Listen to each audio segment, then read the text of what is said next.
नमस्कार छात्रों, इंग्लिश के वर्चुअल क्लास में हम आपके साथ में क्रिया के कुछ ऐसे रूप की चर्चा करेंगे जिसमें आईएनजी लगा होता है तथा हम इसे प्रेजेंट पार्टिसिपल के नाम से भी जानते हैं।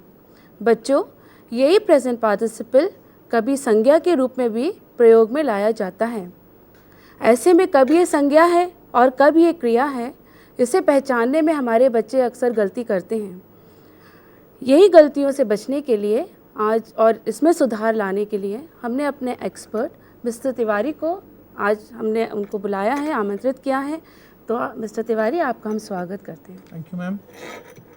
नमस्कार साथियों, जैसा कि अभी आपको मिसेस संगीता जोसेफ ने बताया कि किस तरह से हम लोग वर्ब में जब आईएनजी लगा देते हैं तो वो वर्ब का एक चौथा फॉर्म बन जाता है जिसे हम प्रेजेंट पार्टिसिपल कहते हैं। जी। अभी तक हमारे बच्चों को जो ज्ञात है वो यह है कि प्रेजेंट फॉर्म वर्ब का होता है जिसे वो अक्सर फर्स्ट फॉर्म के नाम से जानते हैं। जी। पास्ट फॉर्म वर्ब का जो है उसे बच्चे सेकंड फॉर्म और पास्ट पार्टिसिपल को थर्ड फॉर्म के नाम से जानते हैं। जी। बच्चों, जब हम आईएनजी लगाते हैं जो प्रेजेंट फॉर्म है उसमें मूल रूप में, तो ये प्रेजेंट पार्टिसिपल बन जाता है। जैसे कि राम इज़ गोइंग। गोइंग में जो हमारा मूल रूप है वर्ब का वो है गो, और उसमें आईएनजी लगा करके हमने उसको गोइंग बना दिया। अब यही गोइंग हमारा आमतौर पर इसको हम लोग आईएनजी फॉर्म जब कहते हैं तो ये कॉन्टिन्यूस जो भी टेंसेस आपके हैं उनमें लगाया जाता है। जैसे राम जा रहा है, वर्तमान में जाने की क्रिया संपन्न हो रही है, इसलिए ये हमारा निरंतर हो रहा है काम जाने का, तो हम इसको प्रेजेंट कॉन्टिन्यूस कहते हैं। जी। जब ये past continuous Ram was going हो जाता है जी। और फ्यूचर कॉन्टिन्यूस में राम विल बी गोइंग, या आप इसको फ्यूचर परफेक्ट कॉन्टिन्यूस में ले जाएं तो Ram will have been going हो जाएगा। तो हमारे present continuous, past continuous, future continuous और present perfect continuous has been going, past perfect continuous had been going और future perfect continuous will have been going, shall have been going के तौर पर इसको हम इस्तेमाल करते हैं। बच्चों, आप सवाल ये उठता है कि इसमें ऐसा कौन सा कन्फ्यूज़न है। जब आप टेंसेस पढ़ेंगे, पढ़ चुके होंगे, तो आपको ज्ञात होगा कि आईएनजी फॉर्म तो हम पहचानते हैं और आईएनजी फॉर्म का हम इस्तेमाल भी करते हैं। फिर आखिर संगीता जोसेफ मैडम ने ऐसा क्यों कहा कि इसमें कभी कभी हमारे बच्चे कंफ्यूज हो जाते हैं। जी। चलिए बच्चों, मैं आपको एक एग्जाम्पल देता हूँ। आप मेरे साथ में टेलीटॉप पर देखिएगा कि वर्ब का चौथा फॉर्म हम लोग इसको क्यों कहते हैं और किस तरह से ये कभी कभी संज्ञा के रूप में इस्तेमाल होता है। मैं आपको आमंत्रित करता हूं, अपनी स्क्रीन की तरफ आप देखेंगे। मैं आपके सामने पहले वर्ब के चारों फॉर्म रख रहा हूं और इसके बाद में फिर उसका उपयोग करना आपको सिखाने की कोशिश करूंगा। बच्चों, हमने सबसे पहले एक वर्ब लिया और हमने देखा कि सिंग करके एक हमने वर्ब को चुना। जी। अब पहले हम इनके फॉर्म्स आपको लिख देते हैं कि ये हमारा प्रेजेंट है, दूसरा बच्चों हमारा है पास्ट, तो पास्ट में हमने इसको कहा सैंग। जी। फिर तीसरा हमने कहा पास्ट पार्टिसिपल और इसको हमने कहा संग, और चौथा बच्चों हमारा है प्रेजेंट पार्टिसिपल। प्रेजेंट पार्टिसिपल में हमने कहा सिंगिंग। इस तरह से आपने देखा कि हमने वर्ब को किस तरह से चार नाम दिए अलग अलग। इसको बच्चे हमारे जो है वो फर्स्ट फॉर्म के नाम से जानते हैं। इसको किस नाम से जानते हैं बच्चे? फर्स्ट फॉर्म के नाम से जानते हैं। इसको सेकंड फॉर्म के नाम से जानते हैं। इसको वो थर्ड फॉर्म के नाम से जानते हैं, और इसको अगर वो चाहें तो अपनी सुविधा के लिए फोर्थ फॉर्म का नाम दे सकते हैं। जी। बच्चों, इसका उपयोग हम किस तरह से करते हैं ज़रा सा एक बार फिर देखिए। इसका उपयोग हम लोग करते हैं जैसे बॉयज सिंग, तो हमने फर्स्ट फॉर्म का इस्तेमाल किया बॉयज सिंग। हमने सेकंड फॉर्म का इस्तेमाल किया राम sang a song। हमने थर्ड फॉर्म का इस्तेमाल किया Ram has sung a song। जी और हमने फोर्थ जो हमने बच्चों को एक आइडिया दिया है कि उसको प्रेजेंट पार्टिसिपल को कैसे इस्तेमाल करें, जी तो हमारे बच्चे लिखते हैं Ram is singing a song. बच्चों इसका अर्थ हुआ लड़के गाते हैं, जी लड़के गाते हैं। गाते हैं, तो ये प्रेजेंट टेंस है, जी गाने का काम अभी प्रेजेंट में बात हो रही है।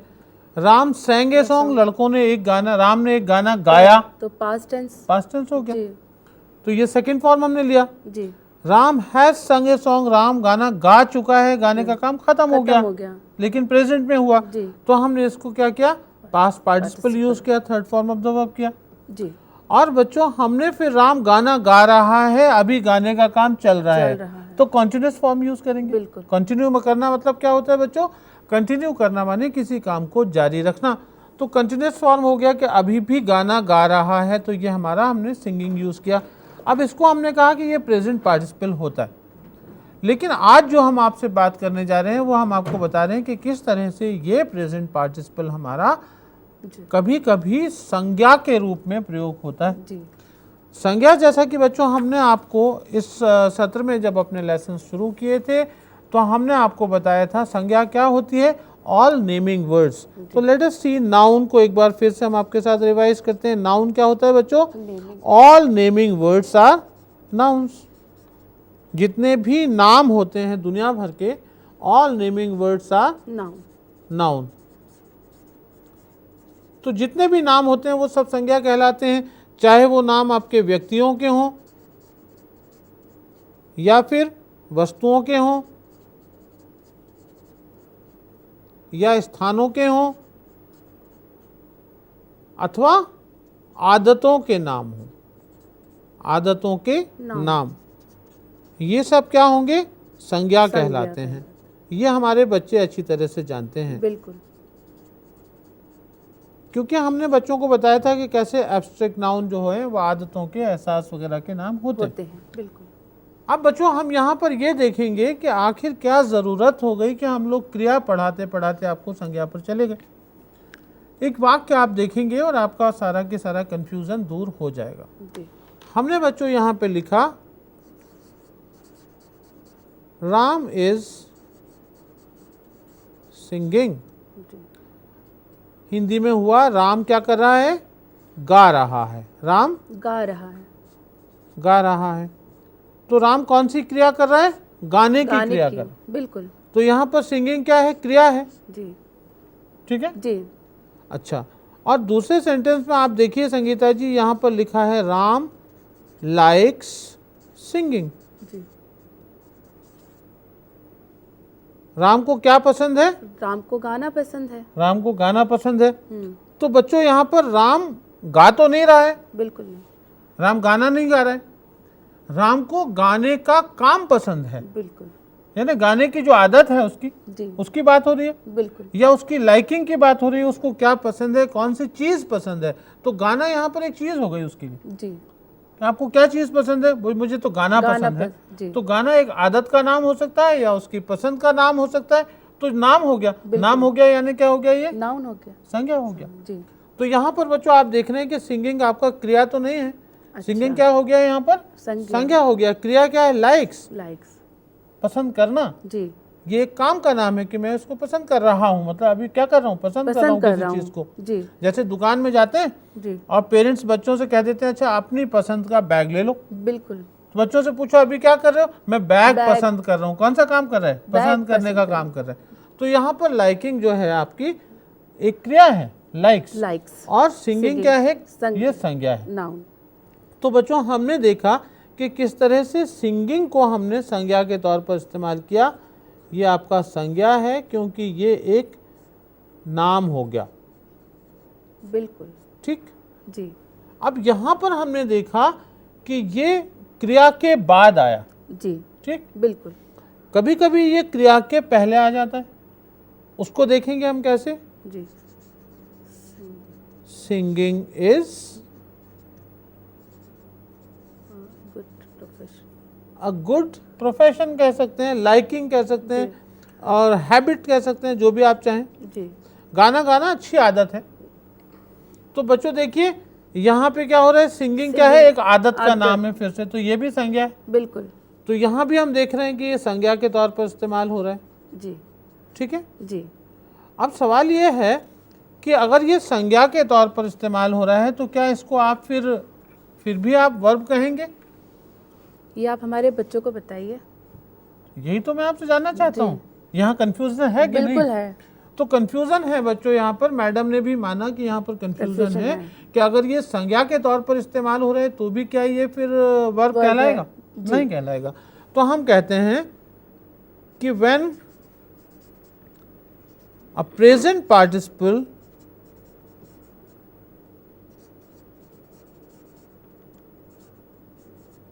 is used as a noun, जब भी कभी प्रेजेंट पार्टिसिपल को यानी वर्ब के आईएनजी फॉर्म को संज्ञा के तौर पर इस्तेमाल किया जाएगा, जी it is called a gerund. Gerund। इसको क्या कहेंगे हम लोग? जेरेंट। जेरेंट कहते हैं। बिल्कुल। ठीक। इसका नया नाम क्या हुआ बच्चों? न ये नाउन है न ये वर्ब है, ये क्या है? जेरेंट है। ये बिल्कुल। अब इसको हम लोग जेरेंट के साथ साथ में क्या कह सकते हैं? और वर्बल नाउन। क्या कह सकते हैं इसको? Verbal noun. Verbal noun. Verbal noun यानी क्रिया से बनने वाली संज्ञा। संज्ञा। वर्ब माने क्रिया, बिल्कुल। नाउन माने संज्ञा। संज्ञा। तो क्रिया का संज्ञा वाला रूप इसका एक नया नाम हो जाएगा। बिल्कुल। एक बार फिर इसे समझ लें कि जब कभी भी, हिंदी में आप लोग लिख सकते हैं, जब कभी क्रिया के आईएनजी स्वरूप का इस्तेमाल, स्वरूप का प्रयोग, बच्चों ये जो आईएनजी स्वरूप है यही प्रेजेंट पार्टिसिपल कहलाता है, क्योंकि प्रेजेंट पार्टिसिपल में ही क्रिया में आईएनजी लगाया जाता है। प्रेजेंट पार्टिसिपल को आप चाहें तो मैं यहाँ पे एक बार आपको एक फॉर्मूला दे देता हूँ। प्रेजेंट पार्टिसिपल क्या होता है? Present participle is equal to verb plus ING. तो वर्ब में जब आईएनजी जुड़ जाता है तो ये आपका क्या बन जाता है? प्रेजेंट पार्टिसिपल बन जाता है। तो क्रिया के आईएनजी स्वरूप का प्रयोग माने पार्टिसिपल प्रेजेंट का प्रयोग संज्ञा के रूप में किया जाता है, संज्ञा के रूप में किया जाता है। अब संज्ञा का रूप क्या है बच्चों? संज्ञा का रूप क्या है कि यानी नाम के रूप में प्रयोग किया जाता है, चाहे वो किसी व्यक्ति का नाम बन जाए और या वस्तु का नाम बन जाए या किसी आदत का नाम बन जाए तो वो संज्ञा होता है। जी। संज्ञा के रूप में किया जाता है तब उसे वर्बल नाउन या जेरेंट कहते हैं। वो तो आपको अंग्रेजी में ही लिखना पड़ेगा, जी। जेरेंट या वर्बल नाउन। वर्बल नाउन कहते हैं। जी। और बच्चों हमने अभी आपको एग्जाम्पल तो दिए ही थे, एक बार फिर से आपको वो एग्जाम्पल दिखा देते हैं कि किस तरह से हमने संज्ञा के इस रूप का प्रयोग कहाँ किया था? वर्बल नाउन के तौर पे किया था। आप देखिएगा, मैं आपको दूसरे रंग के एक पेन से यहाँ पे मार्क करके दिखाता हूँ कि किस तरह से आप देख रहे हैं कि फर्स्ट सेंटेंस में हमने क्या किया है? राम इज सिंगिंग लिखा। तो यहाँ पर बच्चों सिंगिंग क्या है? ये देखिए, ये क्रिया का आईएनजी वाला रूप है। ये क्या है आपका? क्रिया का आईएनजी वाला रूप। कैसे है? देखिए, सिंग क्रिया है प्लस आईएनजी, तो ये इजिकल टू क्या हो गया? प्रेजेंट पार्टिसिपल हो गया। ठीक है संगीता जी, क्लियर है? बिल्कुल सर। तो ये क्या हो गया बच्चों? प्रेजेंट पार्टिसिपल हो गया। और हमने देखिए इस पेज पे आपको क्या बताया? Present participle is equal to verb plus ING. यहाँ पे आप देखिएगा verb plus ING is equal to present participle. अब तो बच्चों को क्लियर हो गया होगा। ठीक है, तो यहाँ पर ये वर्ब के रूप में इस्तेमाल हुआ है, वर्ब का प्रेजेंट पार्टिसिपल के तौर पर इस्तेमाल हुआ है। यही प्रेजेंट पार्टिसिपल का स्वरूप जो है ING form of the verb, दूसरे सेंटेंस में राम लाइक सिंगिंग। ये देखिए वर्ब प्लस आईएनजी लगा है, लेकिन ये क्रिया नहीं है, ये गाने की एक आदत का नाम है। तो बच्चों इसको हम यहाँ पर क्या कहेंगे? वर्बल नाउन या जेरेंट कहेंगे। बिल्कुल। ठीक है, तीसरे सेंटेंस में हमने देखा कि ये स्टिंग प्लस आईएनजी का इस्तेमाल जी हाँ। इस बार हमने कर्ता के रूप में किया, बिल्कुल सब्जेक्ट टू द वर्ब, जी, क्रिया के पहले, इसके पहले आया हुआ। बिल्कुल यहाँ पर ये क्रिया के बाद बाद में में आया। आया है। तो बच्चों जब ये क्रिया के बाद में आता है तो इसको हम ऑब्जेक्ट टू द वर्ब कहते हैं। क्या कहते हैं? Object to the verb. और जब क्रिया के पहले आता है तो क्या कहते हैं?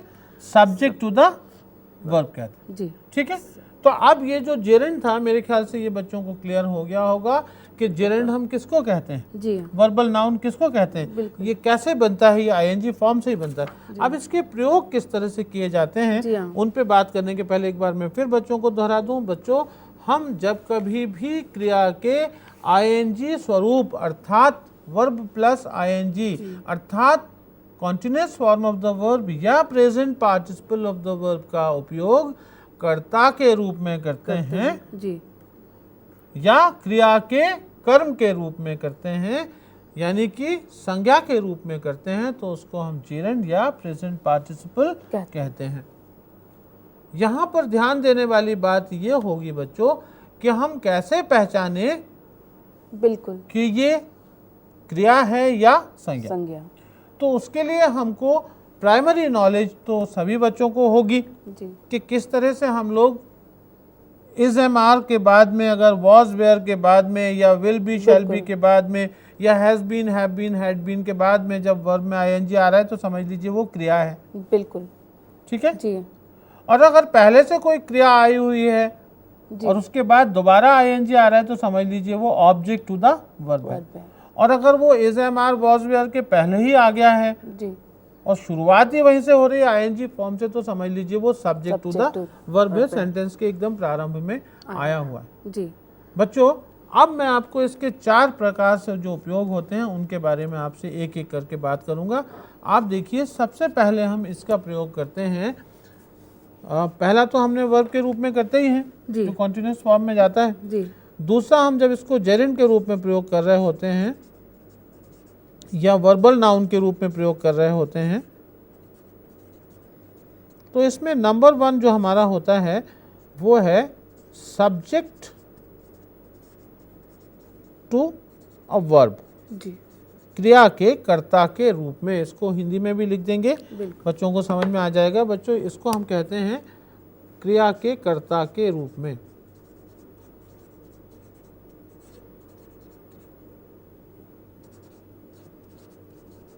इसका प्रयोग होता है। बिल्कुल एग्जाम्पल हम ले लें। जी, एग्जाम्पल हम लेंगे, smoking it's a bad is a bad habit. ठीक है जी, बच्चों, आप देख रहे हैं हमारी क्रिया क्या है, इज। जी। यहाँ पर क्रिया क्या है, Is। इज। और उसके पहले क्या आया हुआ है, ये हमारी क्रिया है, जी, वर्ब। बिल्कुल और इसका सब्जेक्ट क्या है, स्मोकिंग। स्मोकिंग, ये हमारा क्या है, सब्जेक्ट है, बिल्कुल यानी कर्ता। जी, तो बच्चों, हमारी शर्त क्या थी यहाँ पे, subject to a to verb। A verb, क्रिया के पहले आ रहा है। जी हाँ, तो यहाँ पर ये कर्ता के रूप में आ रहा है, यानी स्मोकिंग माने क्या, स्मोकिंग किसी क्रिया का नाम नहीं है। जी हाँ, यहाँ सिगरेट पीना या बीड़ी पीना या धूम्रपान करने की बात नहीं हो रही है, यहाँ पर धूम्रपान की आदत की बात हो रही है। ये एक आदत का नाम है कि ये जो है It's a बुरी आदत है, बिल्कुल ये एक बुरी आदत है। क्या बुरी आदत है, स्मोकिंग। तो स्मोकिंग किसी आदत का नाम हो गया। बिल्कुल ये बात बच्चों को बिल्कुल क्लियर हो गई होगी मेरे ख्याल से, हुई कि नहीं बच्चों, आपको एकदम क्लियर हो गई। स्मोकिंग एक खराब आदत है, इससे बच्चों को तो छोड़िए, बड़ों को भी बचना चाहिए। आपके आसपास जो लोग स्मोकिंग करते हैं उससे आपको भी नुकसान हो सकता है, बिल्कुल हो जाता है, हो सकता नहीं। हो ये तो इतनी खराब आदत है कि आजकल तो आपने देखा कि शासन ने भी बैन किया हुआ है कि पब्लिक प्लेसेस पे लोग स्मोकिंग ना कर। नहीं कर सकते। दूसरा जो इसका उपयोग होता है बच्चों, उसको आप देखेंगे, object to a verb, object to a verb a verb, यानी क्रिया के कर्म के के रूप रूप में। में। अब क्रिया का कर्म क्या होता है, देखिए आप, क्रिया क्रिया के कर्म के रूप के कर्म के रूप में। जी हाँ, यहाँ पर क्रिया क्या है आपकी, जैसे इज है, इज ठीक है। जी हाँ, अब अगर ये लिखा हो ही इज स्मोकिंग तो स्मोकिंग क्रिया हो जाएगी। जी smoking is a bad habit में यहाँ पे ये आदत। कर्ता हो गई, जी। जेरंड हो गया। जी तीसरे सेंटेंस में हम लिख सकते हैं ही गेव अप स्मोकिंग। ठीक है, ही गेव अप स्मोकिंग। यहाँ पे क्रिया क्या है? Gave up. जी हाँ, क्या छोड़ दिया उसने? स्मोकिंग। तो छोड़ना तो काम है जी हाँ, उनका, भाई इसको छोड़ दो, जी हाँ, तो ये काम हो गया। जी क्रिया क्या है बच्चों? Gave gave up. अप और क्या छोड़ा उसने? स्मोकिंग। स्मोकिंग की आदत को छोड़ा। तो यहाँ पे आप बच्चों देख रहे हैं ये हमारी वर्ब है जी और ये क्या है? ही क्या है? सब्जेक्ट है, कर्ता। बिल्कुल। किसने छोड़ा? उसने। उसने ठीक है, और जी। क्या छोड़ा? स्मोकिंग स्मोकिंग क्या हो गया फिर? ये ऑब्जेक्ट हो गया।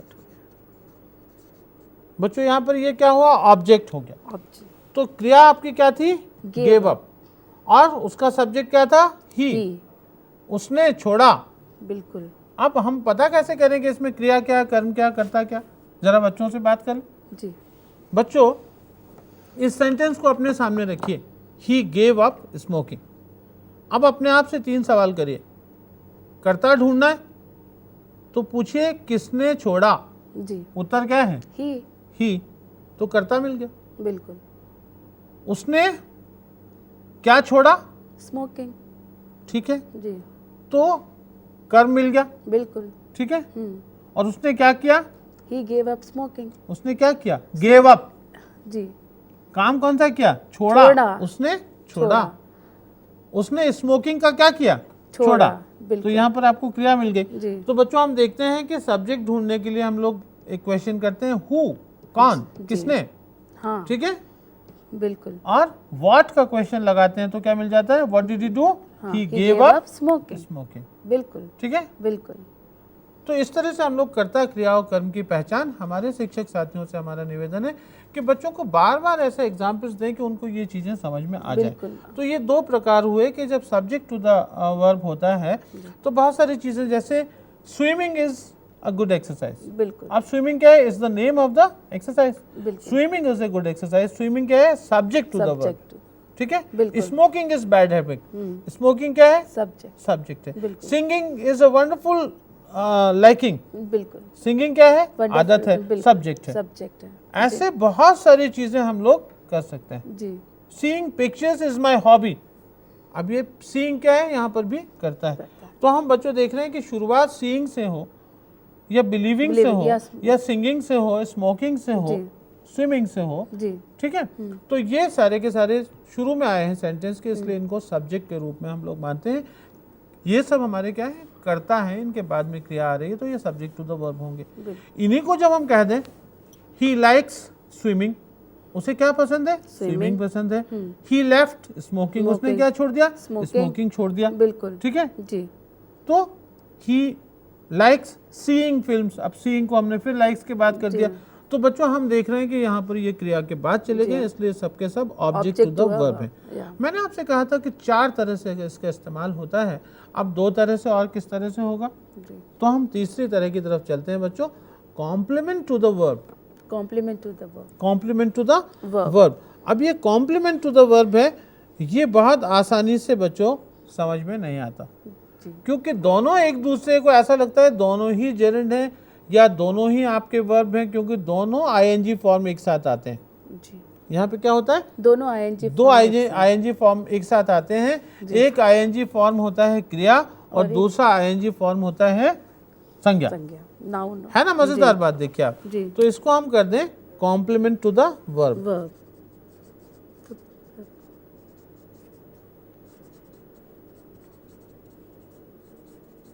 इसमें बच्चे नहीं, बड़े बड़े लोग भी कंफ्यूज हो जाते हैं। इसमें कहीं ये नहीं सोचना चाहिए कि बच्चे ही कंफ्यूज हैं। बच्चे तो सीख रहे हैं, लेकिन हम टीचर्स जो हैं हम भी कभी कभी इसमें कंफ्यूज हो जाते हैं। कॉम्प्लीमेंट टू द वर्ब में बच्चों हम एक एग्जांपल दे रहे हैं, सीइंग इज बिलीविंग। बिलीविंग। ठीक है, कहते हैं ना कि भाई कान की सुनी बात पर यकीन नहीं करना चाहिए, जो देख लिया तो ही मानना।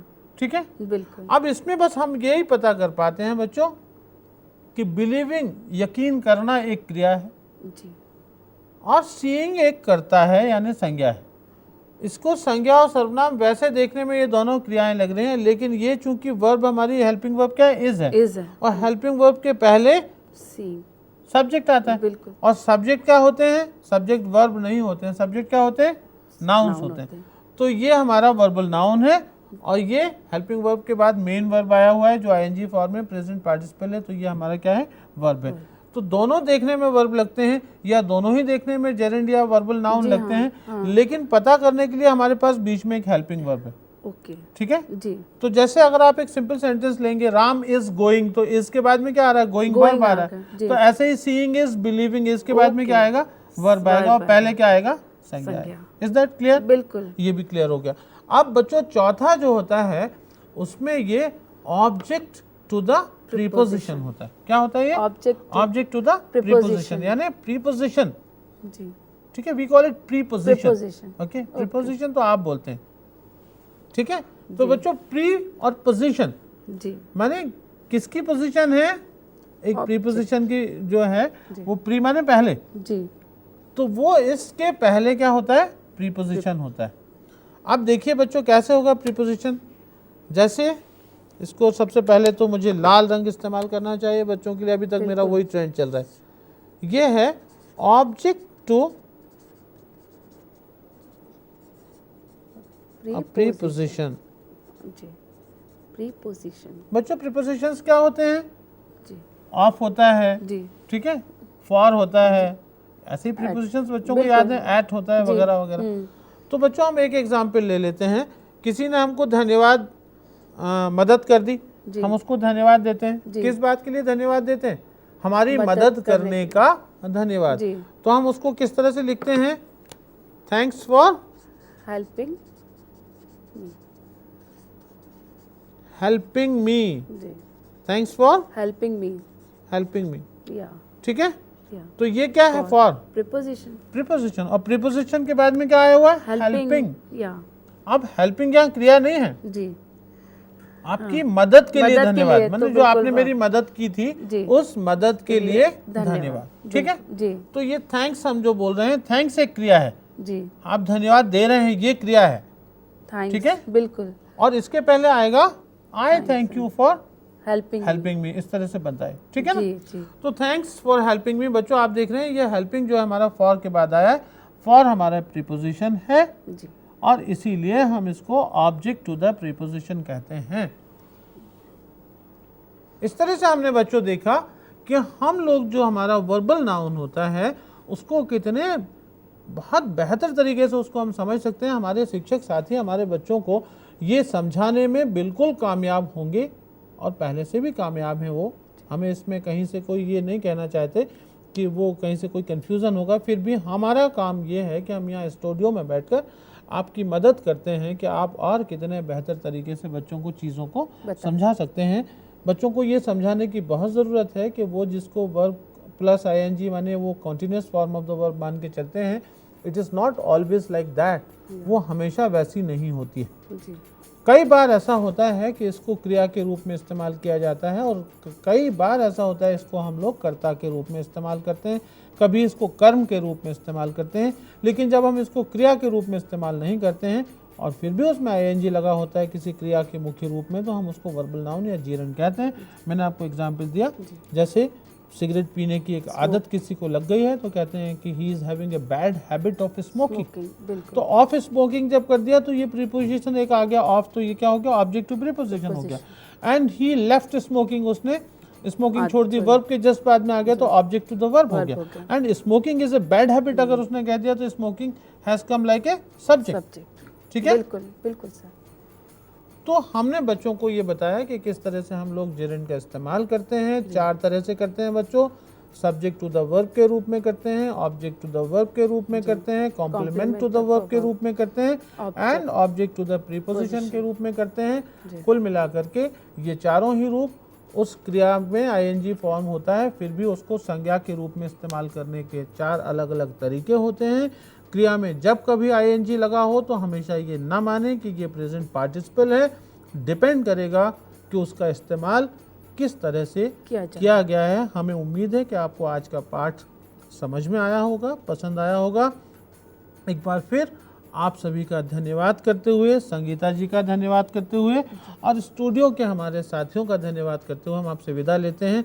नमस्कार, जय हिंद।